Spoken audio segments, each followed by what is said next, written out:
ഈശോമിശിഹായ്ക്ക് സ്തുതിയായിരിക്കട്ടെ. സ്നേഹമുള്ളവരെ, നോമ്പിന്റെ ദിനങ്ങളിൽ കൂടിയാണ് നാം കടന്നുപോയിക്കൊണ്ടിരിക്കുന്നത്. തീർച്ചയായും നോമ്പിൽ നോവുണ്ട്.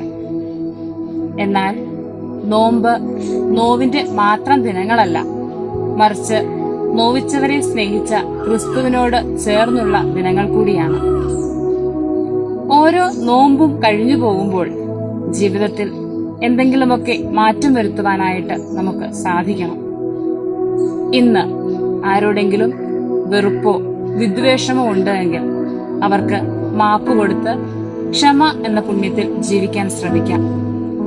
ക്രിസ്തുവിനെ പോലെ ക്ഷമിച്ച് സ്നേഹിക്കാം.